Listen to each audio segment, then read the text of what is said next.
Hi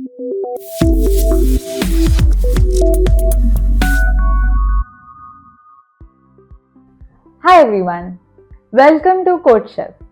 In this video, we are taking your C programming skills to the next level by exploring variable operations. You will learn how to work with multiple variables efficiently, convert between different data types, and understand where your variables can be accessed in your code. By the end of this video, you will know how to declare multiple variables in one line, understand automatic and manual type conversion, and master variable scope, which means knowing exactly where in your code a variable can be used. These concepts will make your code cleaner, more efficient, and help you avoid common programming mistakes. As always, follow along with me and practice writing the code yourself on CodeChef. The link is in the description. Remember, programming is a hands-on skill, so you don't just watch me, code along with me. First, I'll show you how to declare multiple variables in a single statement to make your code cleaner. Then, we'll explore typecasting, both automatic and manual conversion between data types. After that, we'll dive into variable scope, understanding the difference between local and global variables. For each concept, we'll write code together and I'll explain it line by line. These concepts build on each other, so make sure you watch the whole video. Each section is important for becoming a confident C programmer. Let's start with something that will make your code look cleaner and save you time. Multiple variable declaration. Instead of writing separate lines for each variable, you can declare multiple variables of the same data type in a single statement. The syntax looks like this: data underscore type variable 1, variable 2, variable 3, or with initialization, data underscore type variable 1 is equal to value 1, variable 2 is equal to value 2, and variable 3 is equal to value 3. This is especially useful when you're working with several variables that have the same type. Let's see a practical example. So this program is about a student that has answered 4 multiple choice questions in an exam and we want to store their answers. Alright, so let's begin. We start by including the standard input-output library and int main, the function where our program starts.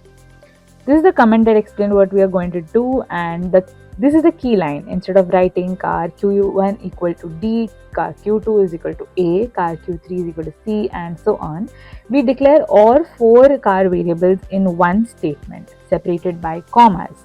Each variable gets its own value assigned immediately. So Q1 stores the character D, Q2 stores A, Q3 C, and Q4 stores A. This makes the code more compact and easier to read. Here we are explaining the output section. The printf here prints the answer to the question 1 using %C to display the character stored in Q1.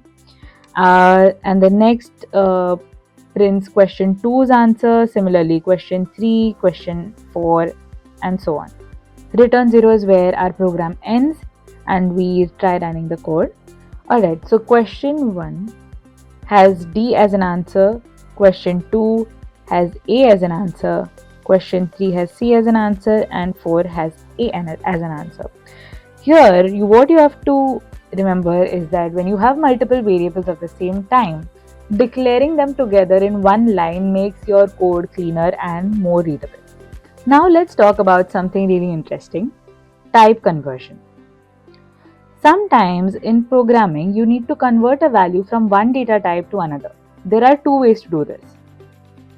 Implicit casting, the computer does it for you, and explicit casting, you tell the computer to do it.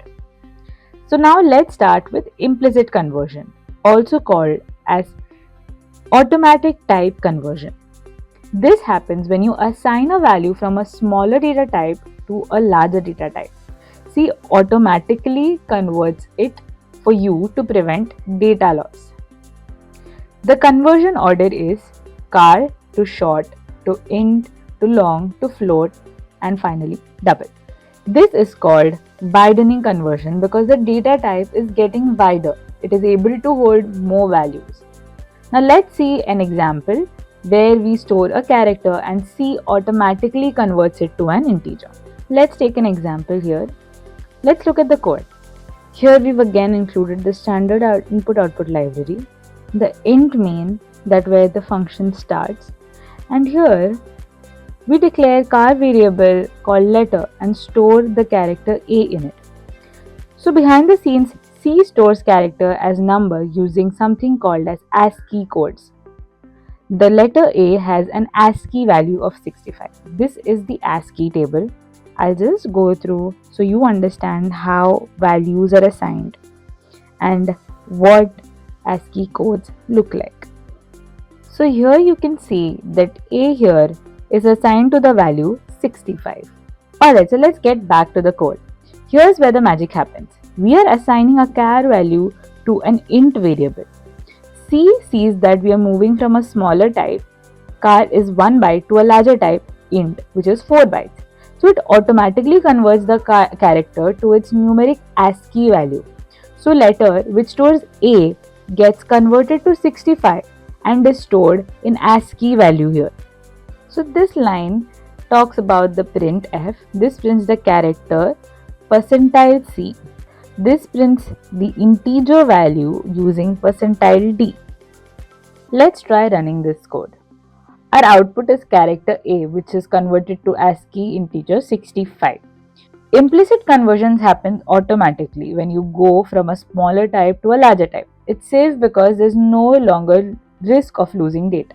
Now let's talk about the opposite situation, explicit conversion or typecasting. This is when you manually tell the computer to convert from one type to another. You need this when converting from a larger type to a smaller type. Example, double to integer. You want to override the default behavior, or you are converting between incompatible types. This is called narrowing conversion because you are narrowing down the data type, which might cause loss of precision. The typical path is double to float to long to int to short to char. The syntax is target underscore type value. Let's see an example where we convert an integer to a character.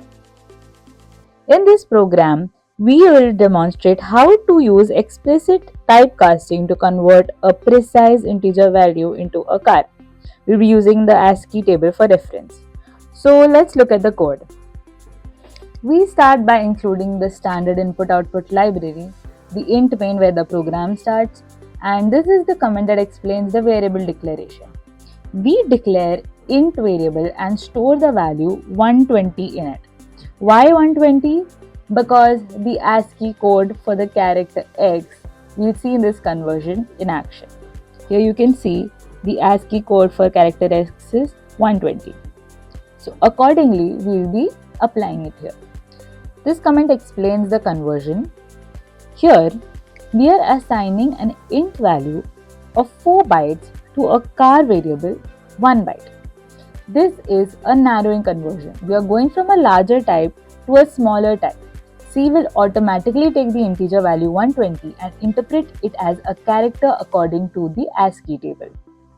Since 120 corresponds to the character X as we saw in ASCII, small value will store X. While this example shows implicit narrowing, in real-world scenarios with potential data loss, you should use explicit casting. Char small value is equals to char large value. This comment explains that we are about to display the values. So this statement, this prints the integer value using %D. This prints the character representation using %C. Since 120 corresponds to X in ASCII, the output will be the converted char value, that is X. Now let's try running it and you can see that the original int value is 120 and the converted char value, which is X. Now let's talk about something that trips up many beginners. Variable scope. Scope means where in your code can a variable be accessed. Block level scope refers to variables declared inside a pair of curly braces.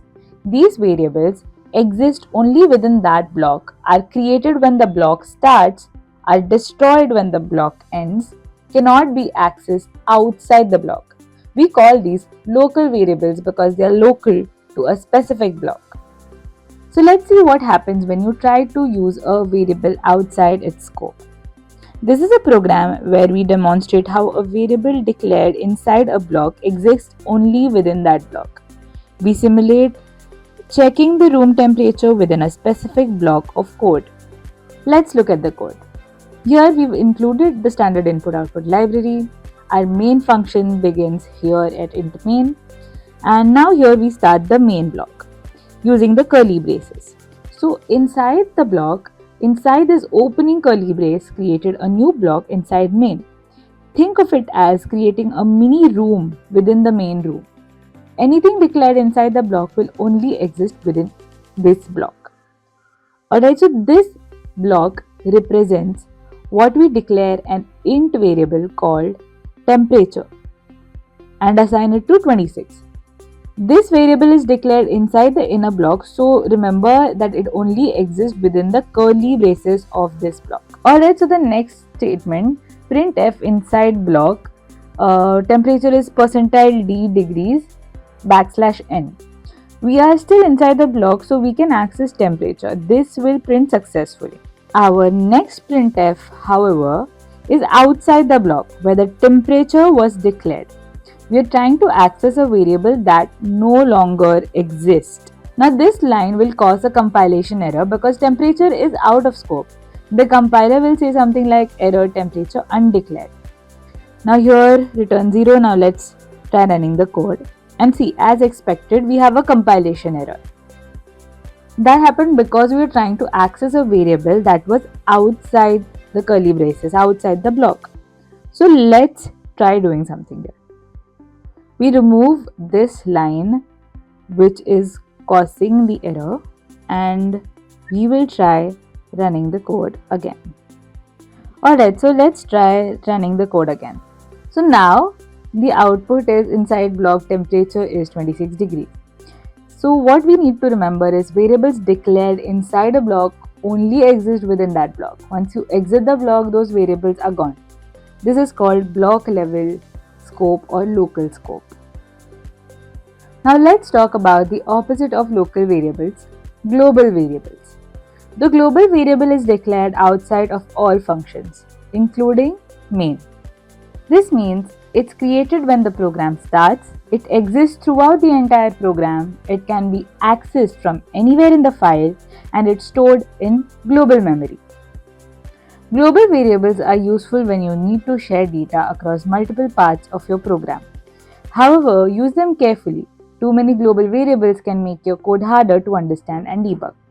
Let's look at an example. Alright, so here in this code, we have included the standard input-output library. Here we are explaining the global variable. This is the key line. Notice that this variable is declared outside the main function. It's declared at the global level. This makes present students a global variable. So it exists from the start of the program until the end. It can be accessed from anywhere in this file and it is stored in a special area of memory called global memory. Our main function starts here.